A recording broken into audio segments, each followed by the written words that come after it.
Dalmayne, I'm CEO of Autistic Inclusive Meets. We're holding a protest here with Justice for Osime Brown and Osime's family. Osime is a young 22-year-old autistic man who was jailed under the joint enterprise law for a crime he did not commit. So we are here protesting, ordering the Home Office to keep him where he's meant to be, please, with his family. There's a common misconception that when you are deported to another country, especially somewhere like Jamaica, that you're going to come out and there's going to be healthcare and someone to meet you and somewhere to stay. It's not like that. He'll come out to no support. He'll come out to no medical care. He'll come out to nowhere to stay. You know, he'll come out and literally be homeless. There will be no support in place for him. He has complex medical needs. He has a heart condition that was caused by the prison over-medicating him to control him. It's disgusting. It is disgusting. And they should be ashamed of themselves in there. So, yeah, that's it really. So we're here. So thank you for coming. And we've got some speakers. Tatchell is going to be speaking. And Osime's mum is here and a few other organisations are here. So thank you for coming.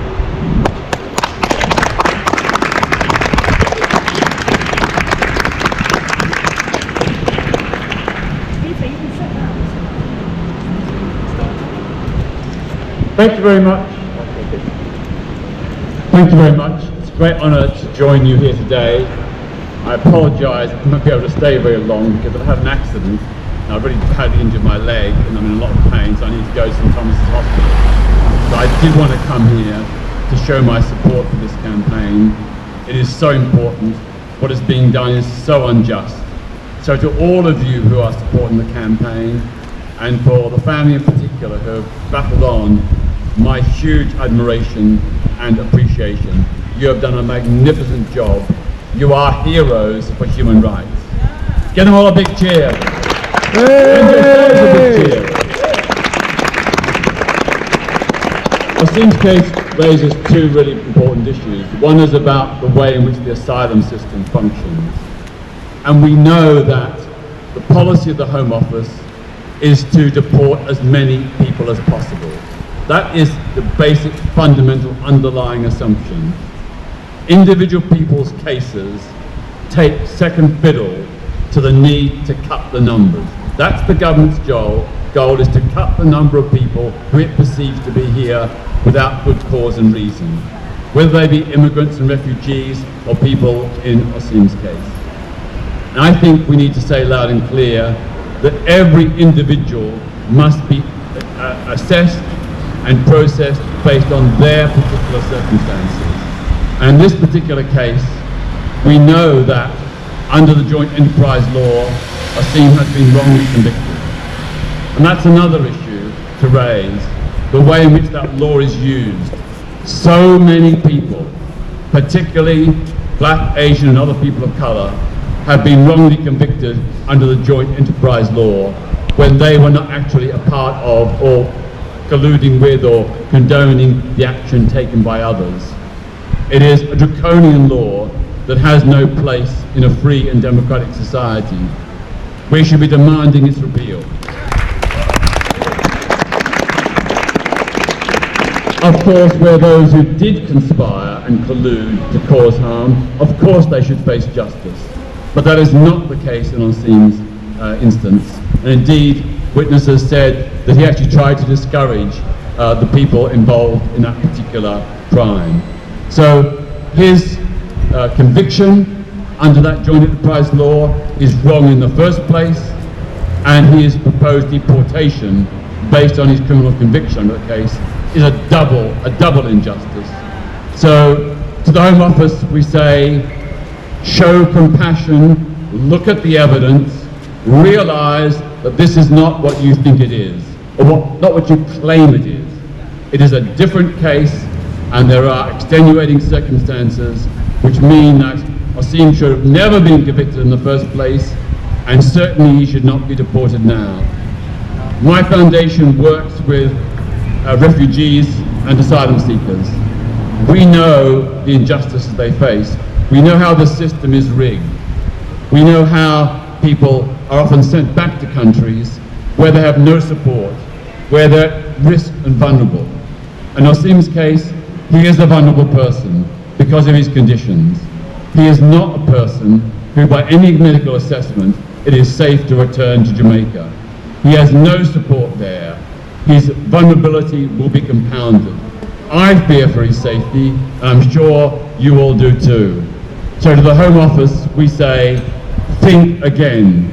Look at this case and realise that a mistake has been made, and please, please, please, for Osime's sake, please put it right. Thank you very much.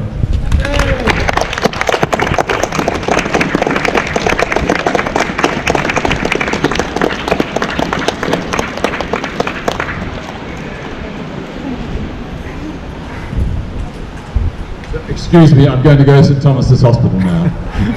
Thank you.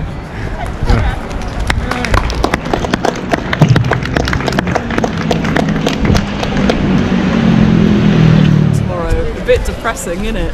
And she was like, Hello. really? Hi everybody. Really? We've 6 now months got and a spokesperson from Sisters on Cut speaking.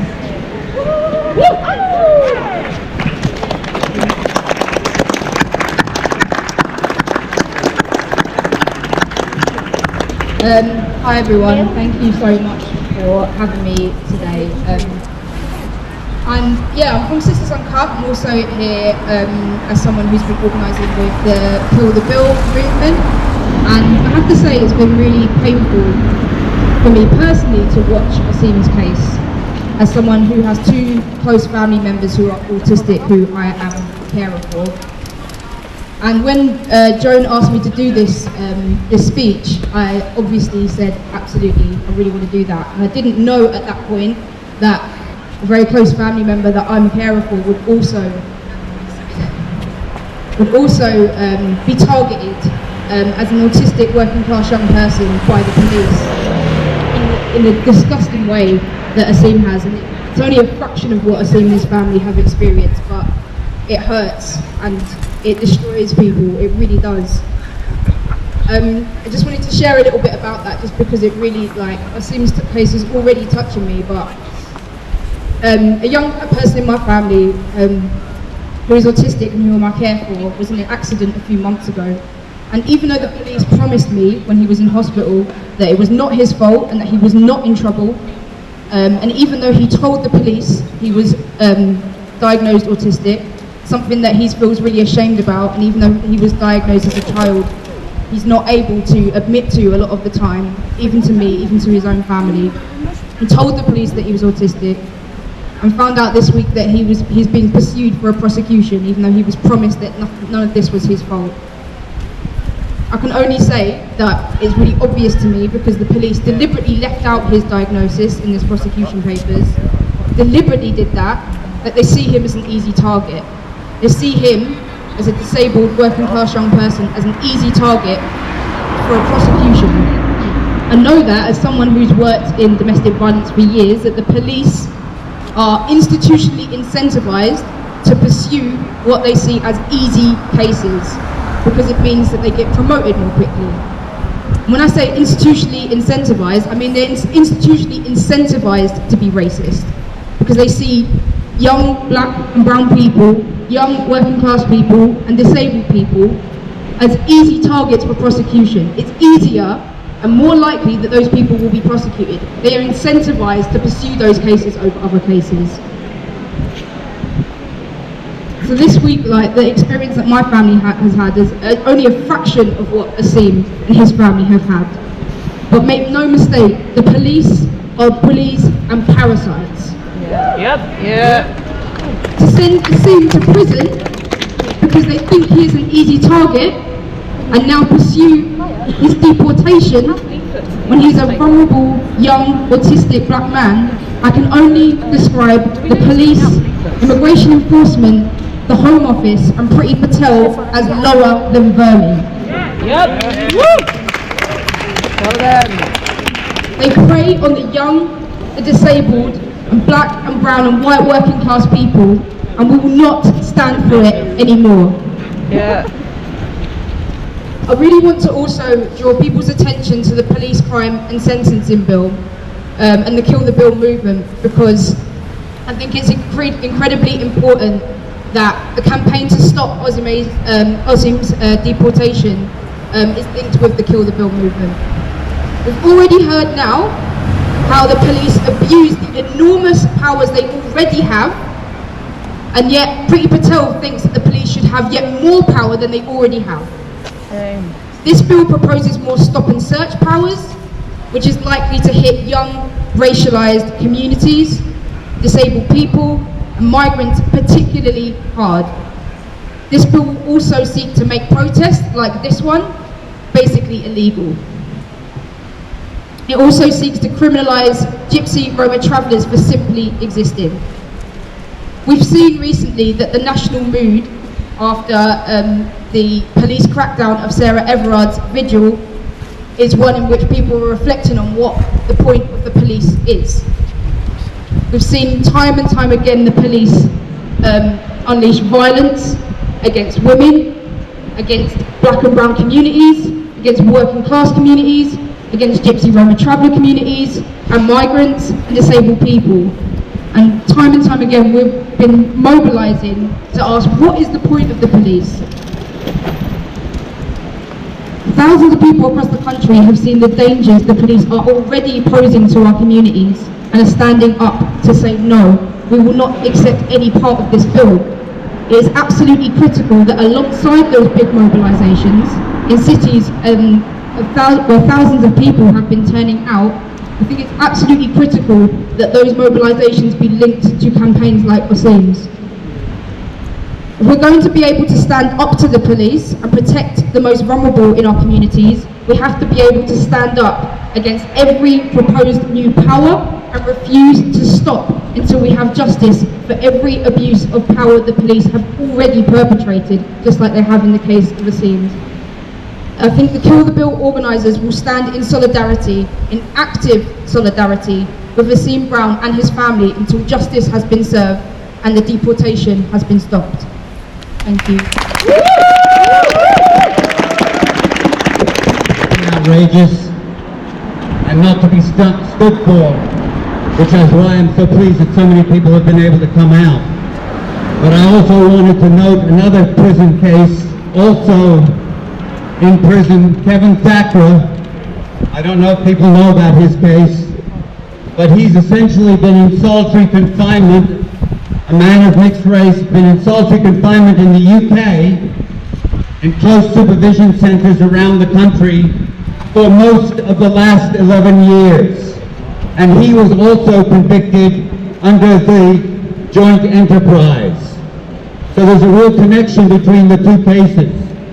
And Kevin has been put in solitary confinement because he defended himself against racist guards who attacked him. He defended himself. They took him to court for attempted murder on the guards. And guess what? They lost. He was found not guilty. But they have kept him in solitary confinement ever since. And to add insult to injury, if I might say so, the close supervision centers hold something like 60 people in them who are all segregated off, many of them in complete solitary confinement, which means 23 hours a day in your cell, not allowed to talk to anybody. And they're in close supervision, these close supervision centers, and guess what? The Royal College of Psychiatrists have given close supervision centers a special award. They've given them an award called their Enabling Environment Award. And not only have they given them the Enabling Environment Award, but they're giving it to other places in prisons as well. And Kevin, right now, is not allowed to talk to his family, though other prisoners are. They can do it over video conferencing. But as we know, practically all prisoners over the last year have been put in solitary confinement, essentially in complete lockdown. The UN calls anything over 2 weeks in solitary confinement to be torture, psychological torture, which makes it all the more amazing that the Royal College of Psychiatrists would give their stamp of approval to these places. And everybody thinks, you know, in the United States, you hear my accent, I came from there originally. Well, we think they're barbarians over there, right? They put everybody in solitary confinement. Nobody believes it's happening in the UK. But the reality is it is, and we have to expose that fact, and we have to expose that it's happening all over the country, and that people are being psychologically tortured in that way. We're going to have a webinar called Solitary Confinement is a Crime on the 12th of May. Please take a look on the internet, find the webinar, and join us. We have to get Osime out. We have to get him free in this country. All immigrants should be free. Let's face it, the British Empire, these buildings, and all the rest of them have been built on the slave labor that they extracted from the empire, who they are now trying to kick out. Well, it's time, I want to say, for the empire to strike back.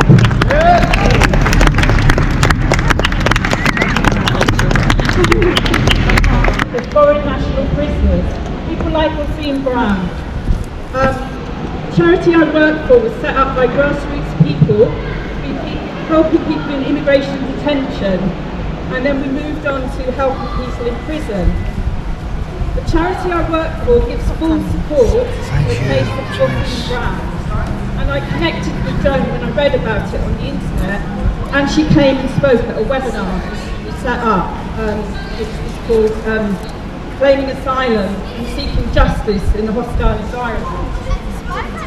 And we're particularly helping people with legal advice about challenging deportation and making referrals to lawyers.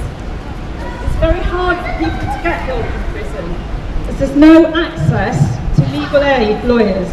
There's nothing, basically. A lot of people are totally unrepresented. I learned at a meeting a couple of days ago that 500,000 people suffered having no advice and representation because of the legal aid cuts in 2012.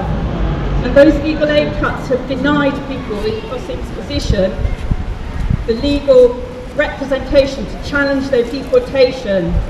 And there are many people who have been separated from their children and partners just because they committed an offence, with no backup. I've met young people like Osime in prison who were granted refugee status and then got into trouble because they were unsupported, they didn't have their parents. They identify as British. There are also people like Osime who've lived here for a very long time, came with their families, who feel British. They can't understand what the Home Office is doing to them. We're also coming across asylum seekers who came across the Channel and are in prison. It's so shameful. They're also unrepresented. So we're giving legal advice to those people. We've now got some money to give legal advice. We can't take on the cases. We're trying to find lawyers for them. The threshold for automatic deportation actually comes by the Labour Party. I'm a member of the Labour Party. I rejoined the Labour Party to challenge these kind of things, as well as to support Jeremy Corbyn, who's actually an anti-racist leader that the Labour Party now got rid of. The threshold for automatic deportation committed criminal offence was 12 months, and a sentence of 12 months fell into that category of being automatically deported. It's now been changed to 6 months, so it's a lower threshold. More people are falling into that category. And this sends the message that black and immigrant people are criminals that we don't want here. That's rubbish. Black lives matter. Migrant lives matter. We're all one world. It's outrageous. It's a highly divisive, highly divisive decision. As was the decision to place asylum seekers in accommodation, military barracks.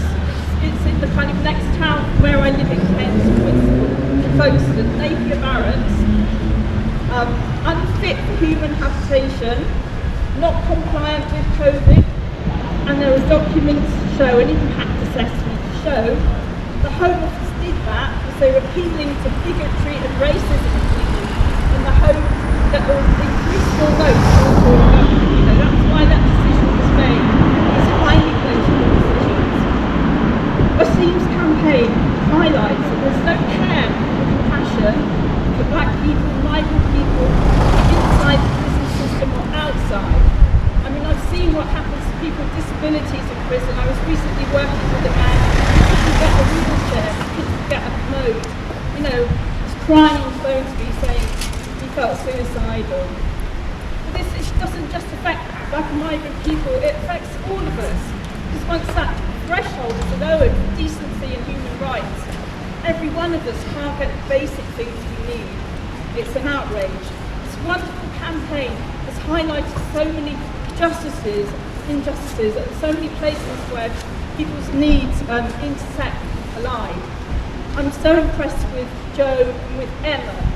So often women in the families of black and migrant people, and you know, other working class people, the other speaker said, you have to stand up and fight, you know, it's very exhausting. Joan said to me every day, she's living that grief, but she's energised her grief into a political campaign. I'm so full of admiration, and as I said, Black Lives Matter, Migrant Lives Matter.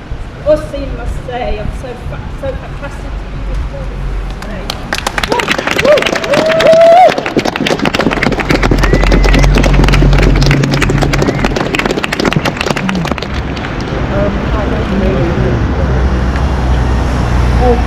What a fantastic crowd. It's so wonderful that people are coming together to defend Osime Brown and stand with his family, particularly his mother Joan, who's been absolutely at the forefront and the core of defending her children and defending her son. Women like Joan fight every day to protect our children, to protect our loved ones, to do the caring, but this government doesn't care. They think our children, our families don't matter, but we say no. We are coming together to defend our loved ones, to have our rights, and to say that we all have a right to be here. We know that Osime should never have been in prison. He is a vulnerable young man. He needed help and protection. He was criminalized by the racist joint enterprise laws, which have been thrown out because they are so discriminatory. Osime has the right to be here. We are here to stop his deportation. We are here for all the others who are being targeted for deportation. We're here for those other families, and we're here to call out Priti Patel and her government because they plan to crack down on us. And again, we are here to say no, and we're here in our thousands. And I see the faces here today, and we are determined. I wanted to mention another prisoner in relation to Osime. There's a man named Mumia Abu Jamal. Some of you may know he's a political prisoner, and he's been in prison for decades, 40 years. He was falsely accused of killing a policeman. He was framed because he was a Black Panther and a defender of the movement. The movement got him out of death row and got him into the mainstream population, but the prison system is a killer. They grind down people and steal people's lives. And now he's ill. He had COVID, and he's been rushed to the hospital to have heart surgery yesterday or today. There's an international movement to defend Mumia, and I raise this in relation to Osime because we know many of our loved ones have been banged up in prison wrongfully or given long sentences which they did not deserve. The racism of the system is on our backs every day. So when we're here for Osime, we're also here for Mumia and all the other prisoners. We're here against mass incarceration. We're here against the police who killed George Floyd and many, many others. Woo! We're here to bring our movement together because if we can bring our movements together, we have a huge amount of power. We're not going to stay in our pockets. We're going to come together and call out every injustice, every harm, and every piece of racism, police violence, military violence, the violence of poverty, which keeps us down and robs our communities of our hope and our ability to thrive. So we're here together, and I am so glad to be here. I'm with women of color, but also with sisters from the All Africa Women's Group.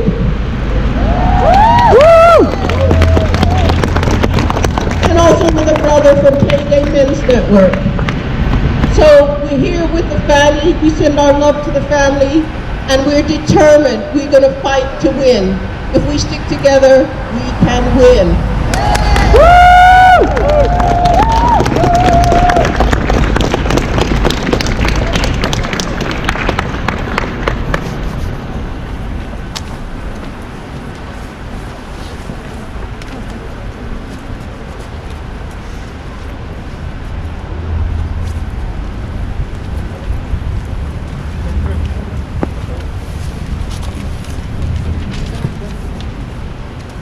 Hi everyone. Basically, I'm here today in solidarity with Joan and Osime for the harsh treatment to two, and the harsh treatment a lot of us engaged in working class other happening to as well.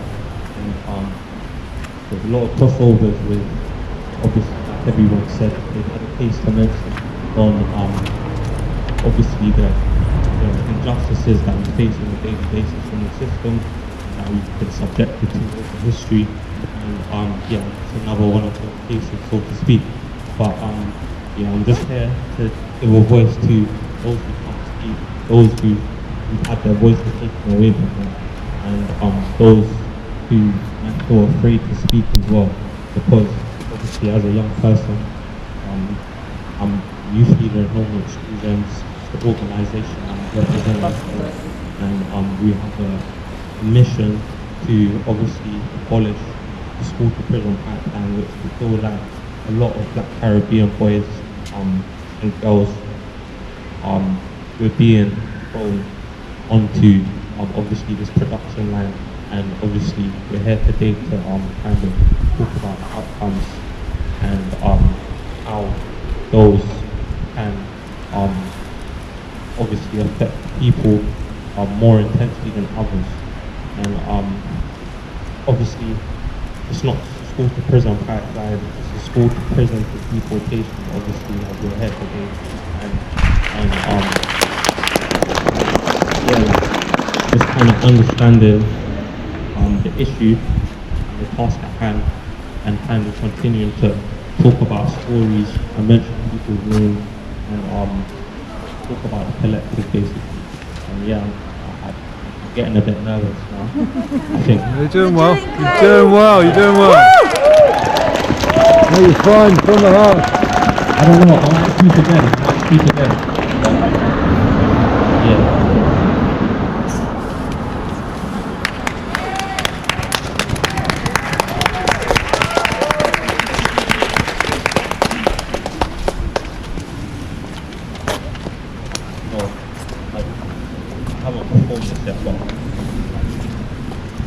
Idealistic, my mind's a misfit, applying my quickness, I'm black aggressive, my life depicted, nothing about slavery, unwise decision, thought you had done enough for us to not devise resistance, capitalism, racism, surveillance and monetization, for me this started in education, like the opportunity to discuss facts.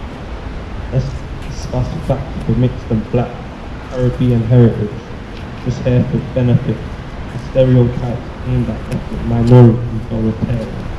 Don't forget about the girl, argumentative, troubled with expression and no healthy friendship. My politics are political, my disability is too easy.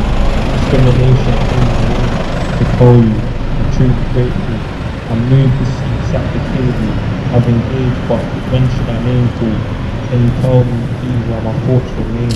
I'm solidified in many space, solidify your empty gaze.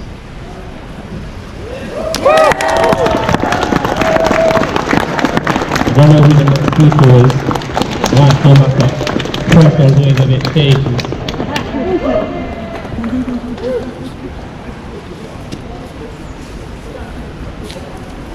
Still waiting for the next speaker. Thank you for that.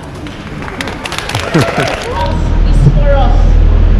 We need to have input and our concerns be heard and believed. I have learned that life is not fair.